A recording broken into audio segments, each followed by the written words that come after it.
கூடிய சீக்கிரத்தில் வெளியிடணும்னு சொல்லியிருக்கிறாங்க.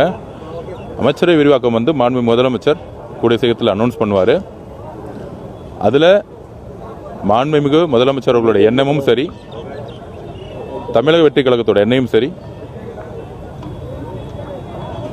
சமூக நீதியின் அடிப்படையில் இயங்கக்கூடிய தலைவர்களும் கட்சிகளும் அமைச்சரவையில் இணைய வேண்டும்.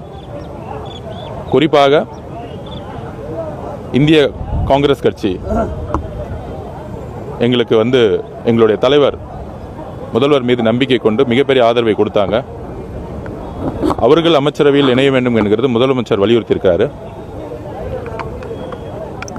அதே மாதிரி இடதுசாரி இயக்கங்கள் வெளியிலிருந்து ஆதரவு கொடுக்க வேண்டிய அவங்களுடைய கொள்கை முடிவை நாங்கள் எப்பொழுதும் மதிப்போம். இந்த அரசு எப்பொழுதும் சமூக நீதிக்கான அரசாக இருக்கும். மதசார்பற்ற கொள்கையில் உறுதியாக இருப்போம். பண்டிதருடைய மண்டபத்தின் முன்னாடி நாங்கள் உறுதியாகவும் சத்தியமாகவும் நாங்கள் சொல்கிறோம். அதே மாதிரி விடுதலை சிறுத்தைகள் கட்சி தலைவர் அண்ணன் திருமானன் அவர்களை நாங்கள் அழைக்கிறோம் அமைச்சரவையில் பங்கு பெற. மாண்புமிகு முதலமைச்சர் அவர்களுடைய விருப்பமும் அதுதான்.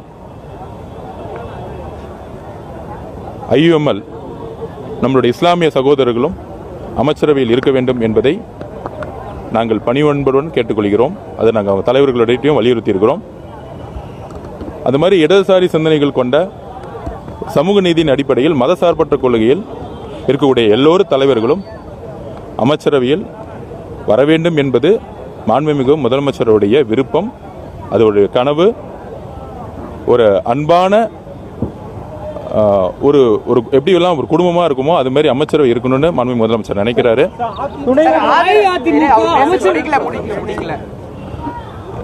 அதனால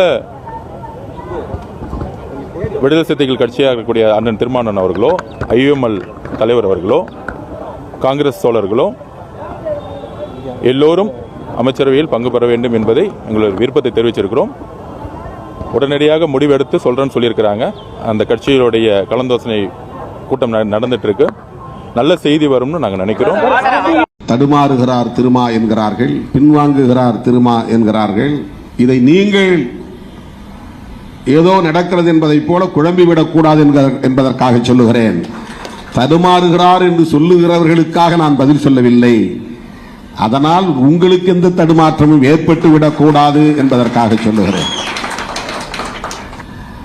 நம்மை பொருளாதார ரீதியாக அவர்கள் குறைத்து மதிப்பிடலாம். இன்னும் சொல்ல போனால் நம்மை அரசியல் ரீதியாகவும் கூட